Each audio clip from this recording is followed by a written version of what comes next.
아멘. 할렐루야. 하나님은 살아서 역사하시는 분이에요. 하나님은 어제나 오늘이나 영원토록 살아서 역사하십니다. 하나님은 자기를 사랑하는 자기 백성들을 지켜주시고 보호해 주시고 축복해 주신 줄 믿습니다. 그 하나님께서 큰 부흥을 주셨어요. 부흥은 예수님의 임재예요. 예수님께서 말씀하십니다. 내가 곧 길이요 진리요 생명이라고 말씀했어요. 그러니까 길이 되고 진리 되고 생명이 되신 예수로 충만하면 인생은 행복합니다. 인생은 기쁨과 즐거움이 있어요. 예수로 충만하면요 우리 심령이요 평안해요. 예수로 충만하면 형통합니다. 잘 됩니다. 우리 옆 사람에게 예수로 충만하면 잘 됩니다. 예수로 충만하면 형통합니다. 아멘. 이 동물 나라에도 허풍쟁이들이 많다고 합니다. 어느 날 곰과 사자와 닭이 모여서 누가 가장 강한지 자랑을 했답니다. 가장 먼저 곰이 말했습니다. 내가 한번 포효하면 숲 전체가 바르르 떨지. 그러자 사자가 말했습니다. 내가 으르렁거리면 온 초원이 무서워서 벌벌 떤다고. 그러자 조그만 수탉이 코웃음을 치며 말했습니다. 가소롭군. 내가 한번 울면 온 세상이 벌떡 일어난다고. 닭의 울음소리를 하루를 시작합니까? 예수님이 하루를 허락해 주시고 시작하게 해주신 줄 믿습니다. 착각하면 안 돼요. 세상에서 가장 강한 분은 우리 예수님 뿐입니다. 오늘도 그 예수님을 만나서 큰 힘과 능력으로 살아가시기를 주님의 이름으로 축복합니다. 우리가 살면서 인생에서 무엇인가를 이루고 싶고 하고 싶은 것이 있다면 이룰 수 있고 할 수 있는 그곳으로 가야 합니다. 인생의 목표가 있다면 그 목표로 직접 가야 해요. 이것이 일반적인 상식입니다.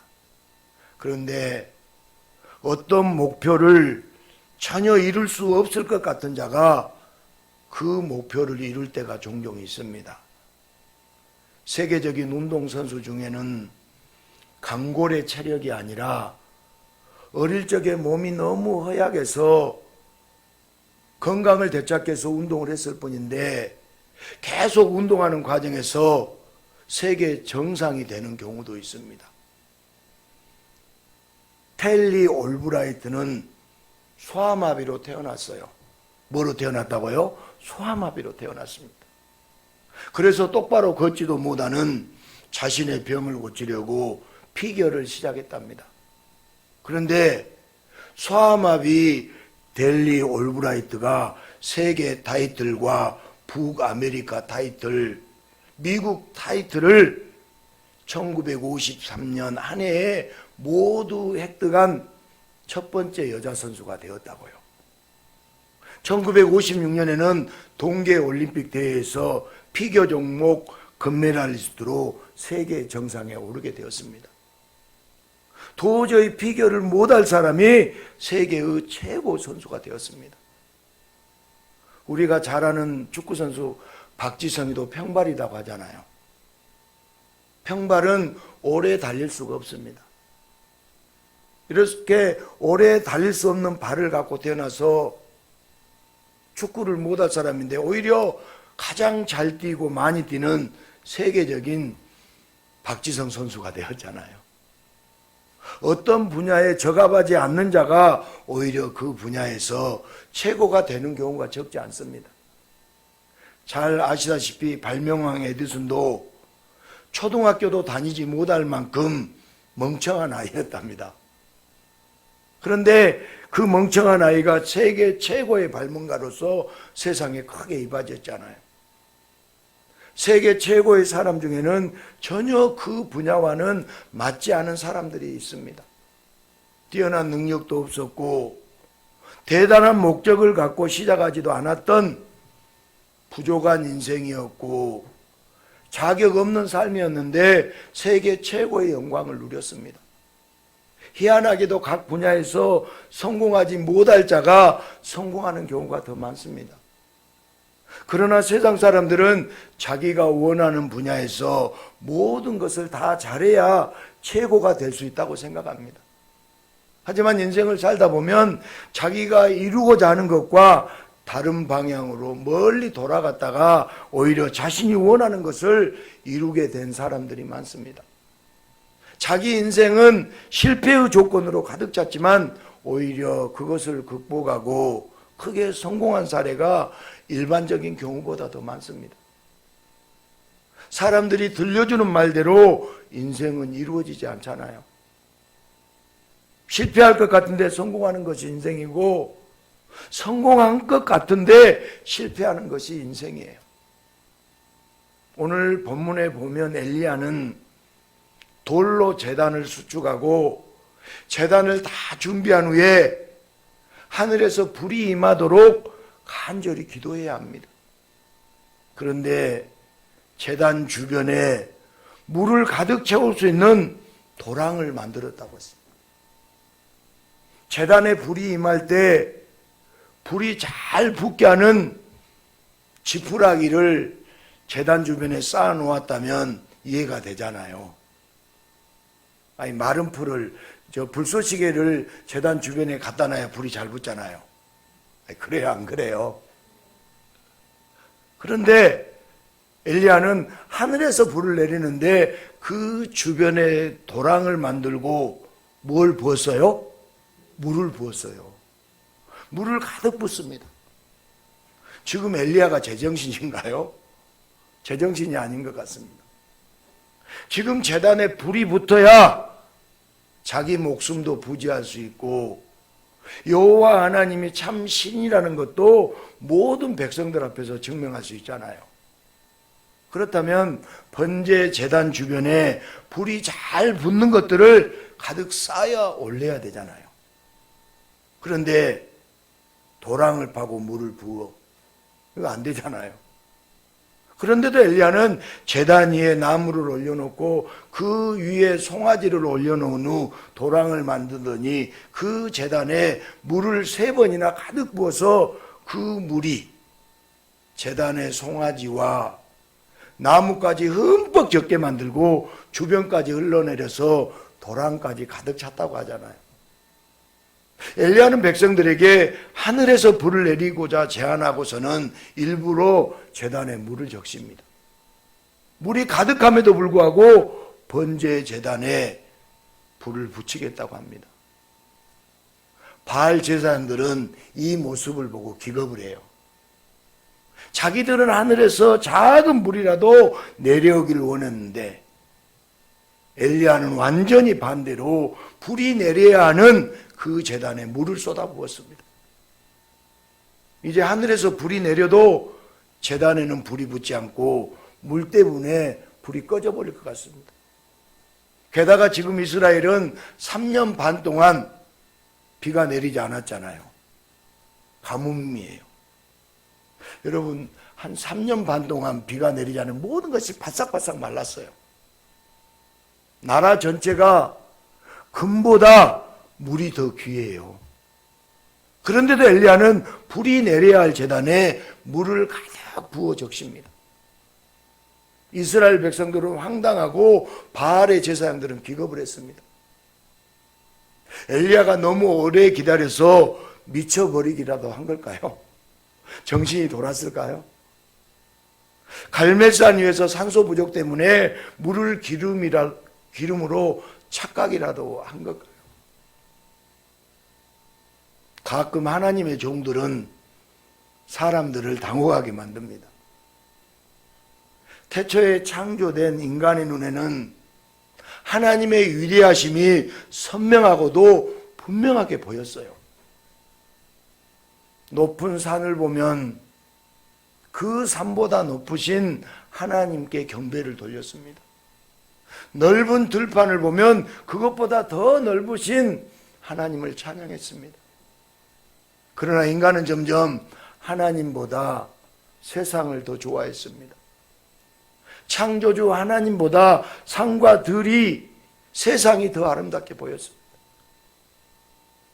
하나님과 시간을 보내기보다 세상에 온 정신과 마음을 쏟다가 결국 인간은 더 아름답다고 생각한 세상으로 영원히 떠나버렸습니다.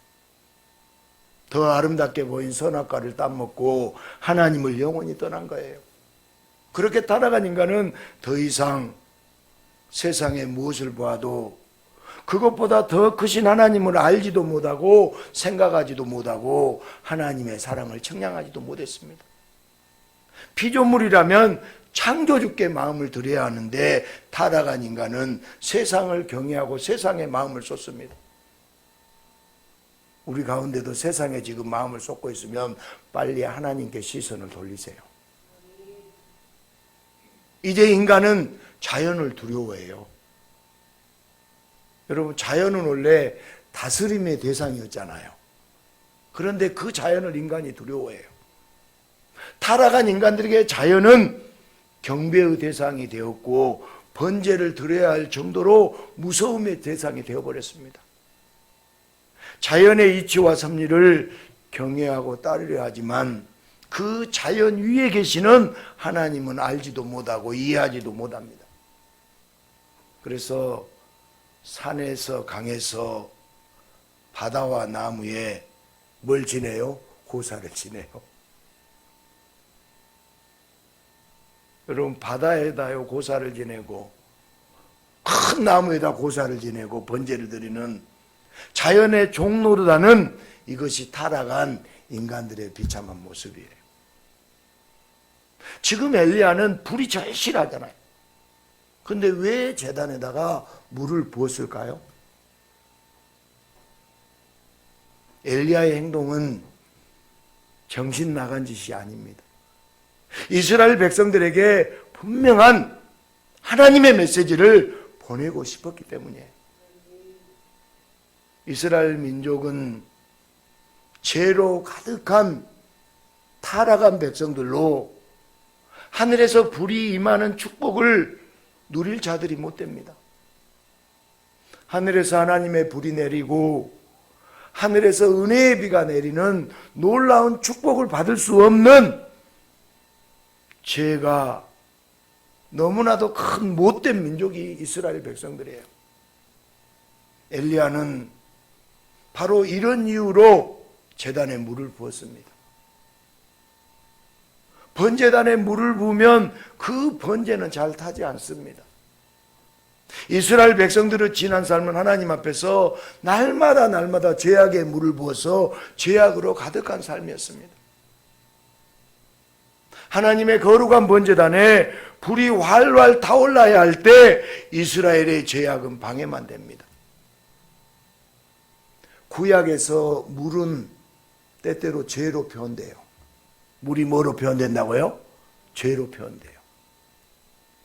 번제단에 물을 붓는 것은 이스라엘 백성들의 관영한 죄악을 의미합니다. 물이 넘치는 것은 뭘 의미한다고요? 주고받고 하자고요. 뭘 의미한다고요? 죄를 의미해요. 물이 흘러 넘치듯 이스라엘의 죄악이 활활 넘친다는 것입니다.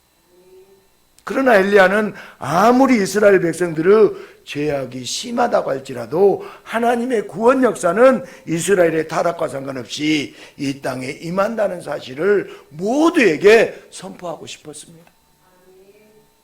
물이 넘치는 것과 같이 이스라엘의 죄악이 가득해도 그런 이스라엘 백성들에게 불처럼 메시아가 임한다는 것을 엘리야는 선포하고 있습니다. 불은 예수님을 상징합니다. 불은 예수님을 상징합니다. 이스라엘 백성들이 가득한 물처럼 하나님 앞에서 수많은 죄악을 짓고 있더라도 메시아는 이 땅에 임하셔서 구원의 역사를 반드시 이루어 주십니다. 죄악의 물이 가득해도 구원의 번제물은 예수의 불로 다 태워집니다. 할렐루야. 예수님은 번제제단의 불로 임재하셔서 그 번제물이 하나님 앞에 타오르는 것을 절대 인간의 죄악이 막을 수 없다는 것을 보여주기 원하세요. 번제물을 태우기 위해 하늘에서 불이 내려온 것은 바로 예수님이 이 땅에 불로서 내려오심을 보여주기 위한 구약의 예표적인 사건입니다. 예수님께서 이 땅에 오시는 것은 이스라엘 백성들이 거룩하기 때문이 아니에요. 이스라엘 백성들의 죄가 번제단에 부어진 물처럼 많고 도랑의 죄악이 가득 흘러넘치는 물처럼 넘쳐 흘려도 예수님의 구원 역사는 변함없이 반드시 이루어집니다. 이것을 보여주고자 엘리야는 번제제단에 도랑을 만들어서 물을 붓습니다. 불로 역사하시는 예수님의 역사를 어떤 것도 막을 수 없음을 이스라엘 백성들에게 예표로서 보여주신 것입니다. 예수님은 구원사역을 성취하기 위해서 이 땅에 오셨습니다. 예수님이 이 땅에 오실 때 인간들의 죄악은 관역하고 가득했습니다.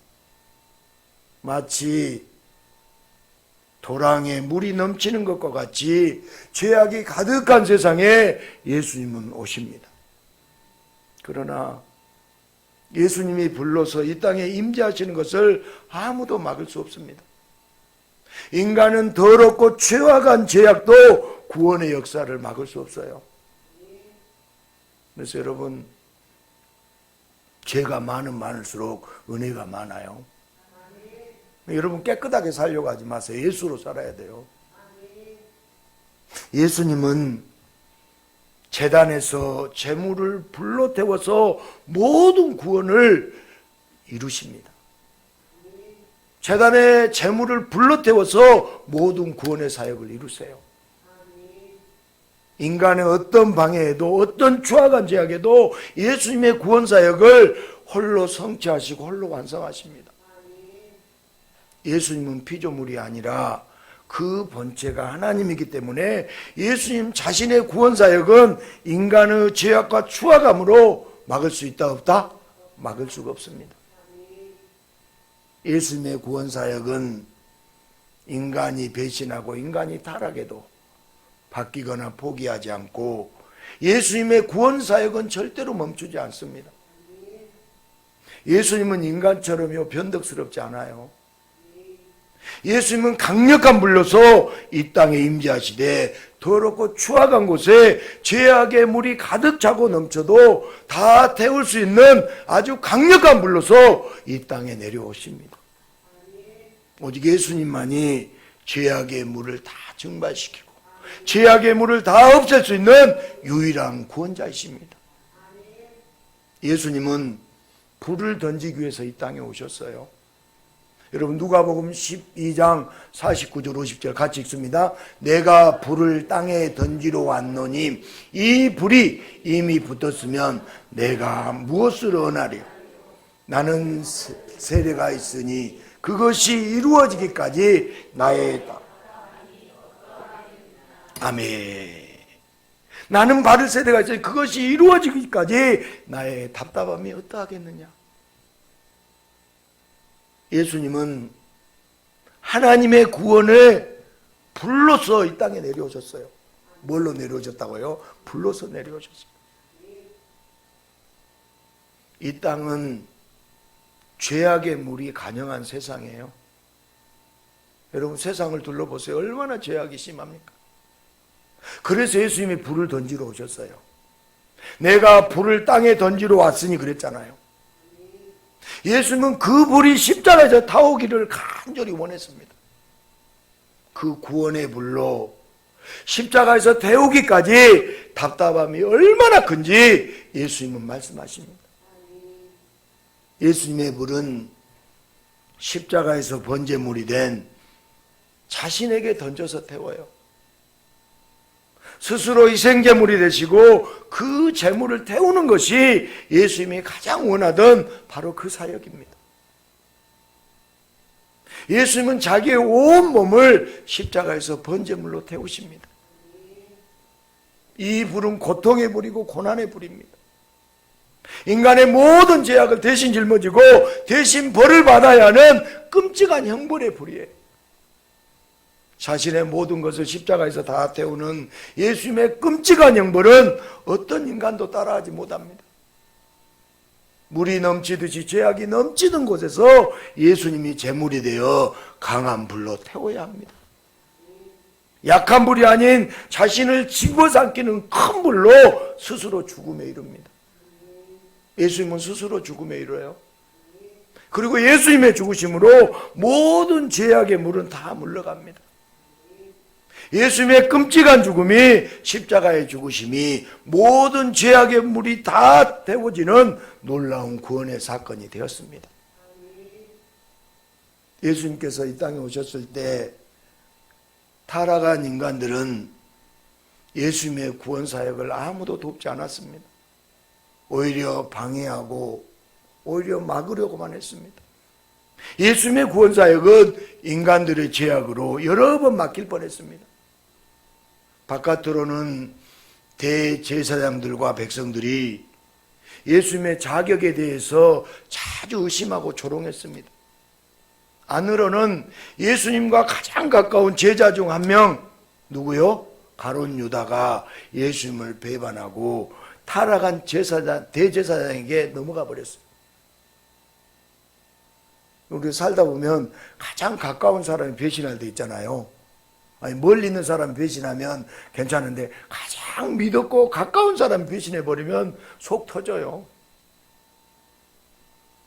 안과 박에서 예수님이 번제물이 되는 구원의 역사를 막는 일이 쉬지 않고 일어났습니다. 그러나 예수님의 구원사역은 인간의 죄성과 인간의 악함으로 포기되거나 중단되지 않습니다. 대제사장들의 조소와 비방이나 가룟 유다의 배신과 같은 넘치는 죄악에도 예수님이 제물 되시는 구원의 역사는 전혀 지장을 받지 않습니다. 수많은 죄악의 물결이 방해와 억압 속에서도 예수님의 번제물로서 구원사역은 완전히 성취되고 완전히 이루어집니다. 구원의 은혜를 가득 주시는 축복의 번제는 공의와 정의가 가득한 데서만 이루어진다고 인간들은 쉽게 착각해요. 구원의 번제란 인간이 착하기 때문에 이루어지는 것이 아니에요. 여러분, 착한 사람이 구원받아요? 아니에요. 예수님의 번제란 가장 더럽고 가장 추악한 인간들을 위해서 이루신 예수님의 구원 역사예요. 번제는 깨끗한 곳에서 선한 자를 위해서 이루어지지 않습니다.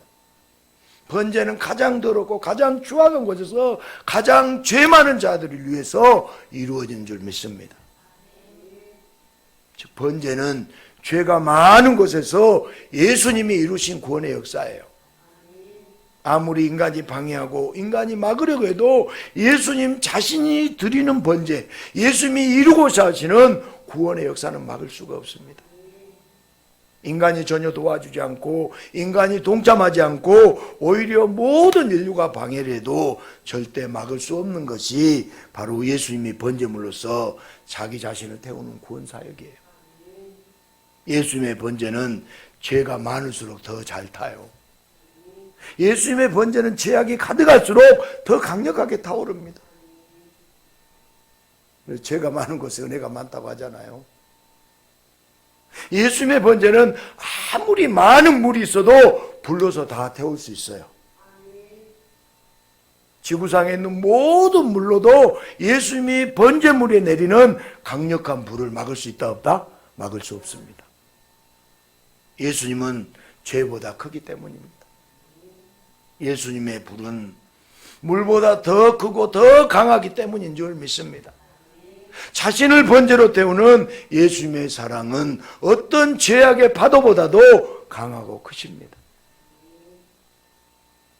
하나님께 마음을 쏟지 않고 세상을 향해, 자연을 향해, 각종 우상을 향해 번제를 쌓는 인간들에게 하나님 아버지는 엘리야를 통해서 인간의 죄가 두루두루 넘쳐도 예수님을 이 땅에 보내사 번제물이 되게 하시고 이 땅을 구원해 주실 것을 정확하게 알려주십니다.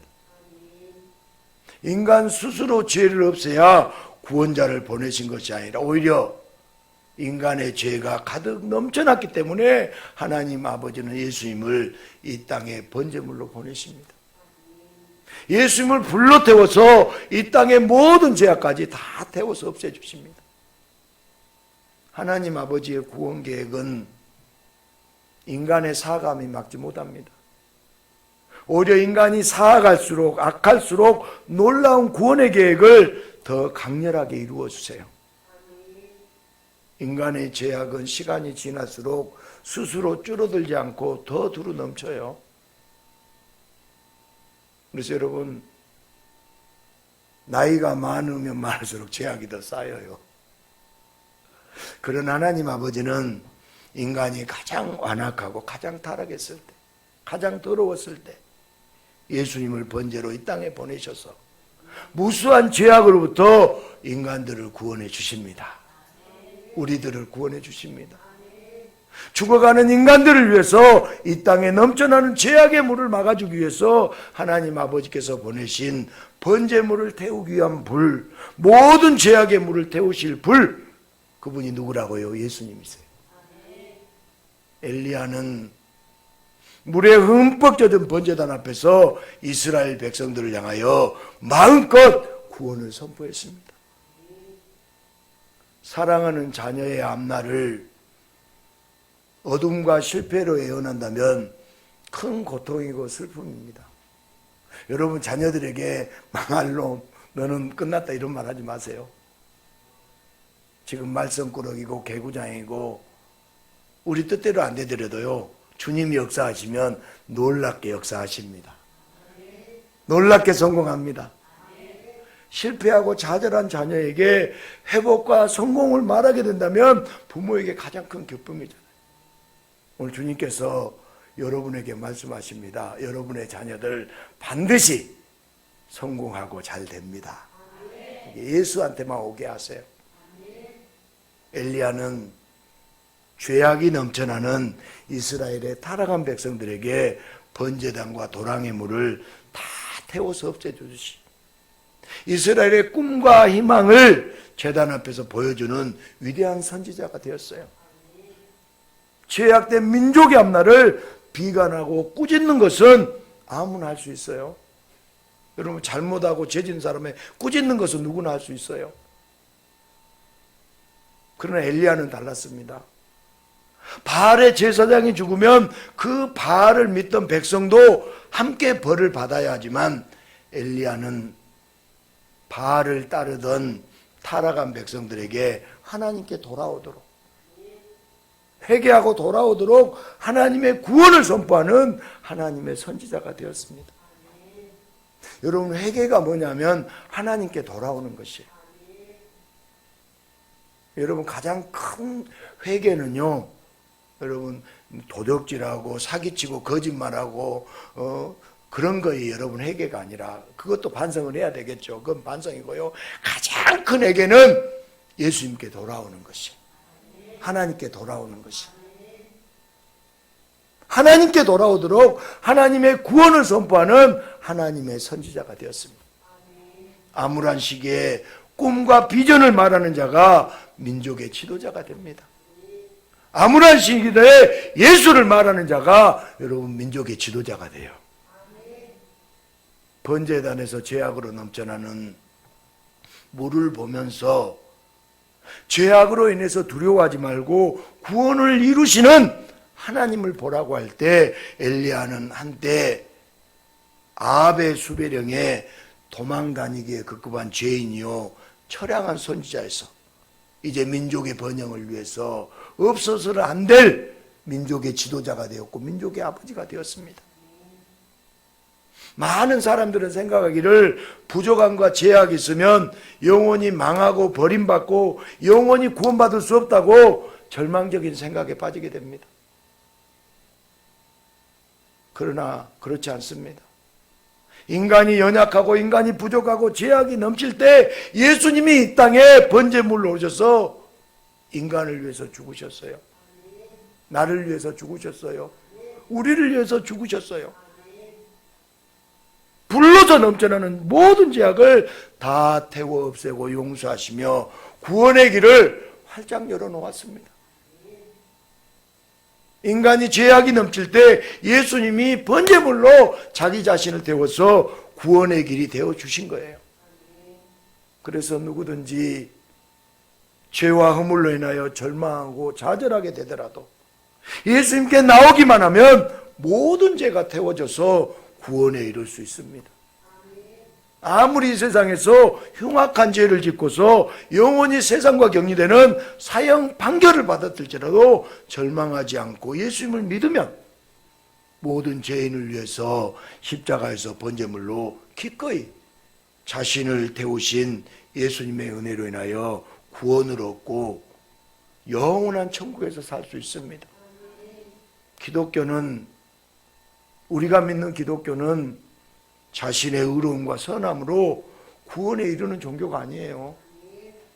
자신이 더럽고 자신이 추하게도 예수님으로 인하여 구원에 이르는 종교가 우리가 믿는 기독교입니다. 누구든지 예수님을 믿으면 어떤 죄에서도 구원을 받습니다. 할렐루야. 예수 믿으면 구원 받습니다. 여러분 혹시 죄 때문에 고민하지 마세요. 예수님께 돌아오면 됩니다. 만약 자신의 깨끗함으로 자신의 의로움으로 구원에 이르고자 한다면 누구라도 구원에 조금도 이르지 못합니다. 여러분 우리는 성도잖아요. 성도는 거룩한 물이에요. 성도가 되었어도 날마다 죄악을 짓고 살아가잖아요. 여러분은 안 그런가 봐요. 성도라도 죄악을 짓고 살아가잖아요. 아멘. 저만 그런가? 여러분은 깨끗하게 살까요? 성도라도 죄를 짓고 삽니다. 성도들이 죄악이 넘쳐 흐르는 악한 세상에 살기 때문이에요. 그래서 성도의 의로움으로는 구원에 얻을 수가 없어요. 구원에 이룰 수가 없습니다. 그러나 죄악이 가득하고 의가 부족하지만 예수님으로 인하여 구원을 얻은 자가 바로 성도입니다. 성도, 거룩한 물이라는 이름은 성도 스스로 거룩하기 때문에 붙여진 이름이 아니에요. 우리는 더럽지만, 저는 더럽지만 여러분 예수님이 십자가의 번제물로 자기 자신을 불태워서 모든 죄가 없어지고 천국에 당당히 들어가서 영원한 축복 속에 사는 자가 바로 성도예요. 그래서 성도가 아니면 아무리 깨끗하게 살고 선하게 살아도 천국에 들어갈 수 있다 없다? 없어요. 천국에 들어갈 수 없습니다. 예수님은 넘실거리는 죄악 가운데 빠진 성도들을 위해서, 저와 여러분을 위해서, 우리들을 위해서 예수님이 이 땅에 오셨어요. 여러분 나와 상관없는 예수님이 오시면요 아무 소용없어요. 나와 상관이 있어야 돼요. 우리와 상관이 있어야 돼요. 우리를 위해서 예수님이 이 땅에 오셨다고요. 아무리 죄악의 물이 가득 차도 예수님의 물은 이 땅에 구원을 일으킵니다. 우리는 죄가 없어서 거룩하게 된 것이 아닙니다. 비록 자격이 없고 죄와 허물이 넘쳐나도 예수님의 불이 임하여 거룩하게 된 자가 성도인 줄 믿습니다. 사랑하는 여러분, 우리가 죄가 많고 허물이 많고 추악하다고 괴로워하고 비통해만 되는 데만 빠져 있으면 안 돼요. 우리는 더럽고 우리는 추악하지만 예수님이 더럽고 추악한 우리들을 위해서 이 땅에 번제물로 오시고 자신의 생명을 우리를 위해서 불러 던지셨습니다. 그렇게 우리는 죄악으로 괴로워하는 인생으로 남아있어서는 안 돼요. 여러분 죄악 때문에 괴로워하지 마십시오. 이제는 더럽고 추악한 우리에게 오신 그 예수님을 바라봐야 돼요. 하늘에서 내리는 예수님의 불을 소망으로 바라봐야 됩니다. 우리 안에는 선한 것이 있어요, 없어요? 선한 것이 없습니다. 우리는 이스라엘 백성들처럼 죄악이 가득한 인생이었지만 예수님께서 찾아오셔서 모든 죄악들은 다 없어지고 우리는 구원에 이르게 되었습니다. 이제 절망의 내 인생을 바라보면 안 됩니다. 더럽고 추악한 내 인생을 바라보면 안 됩니다. 소망의 예수님을 바라봐야 돼요. 실패한 인생이었지만 우리는 예수님을 인하여 천국의 챔피언이 되었습니다. 여러분은 챔피언이에요. 이제 나의 부족한 부분에 집착하는 인생을 살지 말고 예수님으로 인하여 구원에 이르는 기쁨과 평안이 가득해야 됩니다. 그렇게 되려면 예배 때마다 예수님의 불이 임해야 됩니다. 오늘 이 시간 불이 임합니다. 예배 때 말씀을 들으며 예수님이 어떤 분인지, 어떻게 사역하셨는지, 무엇을 이루셨는지 알고 그 놀라운 사랑을 찬양하며 눈물로 기도할 때 우리의 모든 죄를 태우실 예수님의 불이 임하십니다. 예수님의 사랑의 불은 어떤 죄악보다 강합니다. 우리의 괴로움보다 강합니다. 우리의 슬픔보다 강합니다. 우리의 모든 문제보다 예수님의 불은 더 강합니다. 어떤 세상의 파도보다 예수님의 사랑은 강합니다. 우리 전심으로 예배드리면 나 자신의 부족함과 죄악으로 인하여 절망하는 삶에서 예수님을 만나고 예수님 때문에 기뻐하고 즐거워하는 행복한 인생을 살 수 있습니다. 할렐루야. 예수님이 이루시는 구원의 역사에 감격하며 콧노래가 절로 나오는 싱그러운 삶을 살 수 있습니다. 그래서 꽃을 바라봐도 방긋방긋 웃고 예수님이 주신 그 꽃 때문에 할렐루야. 예수님은 부족한 우리를 위해서 번제물을 주셨습니다. 번제물이 되어 주셨습니다. 예배를 통해서 나의 죄와 추악함을 번제단에 다 태워주시는 예수님을 만나야 됩니다. 세상에서 소망이 없어 처진 어깨로 예수님께 나왔지만 우리의 부족함 속에서 오히려 구원을 이루시고 가장 큰 소망으로 살게 하시는 파도보다 강한 예수님의 사랑, 예배에 나와 예수님을 만나기 원하는 우리 모든 풍성한 가족들에게 차고 넘치는 역사가 이루어지기를 주님의 이름으로 축복합니다.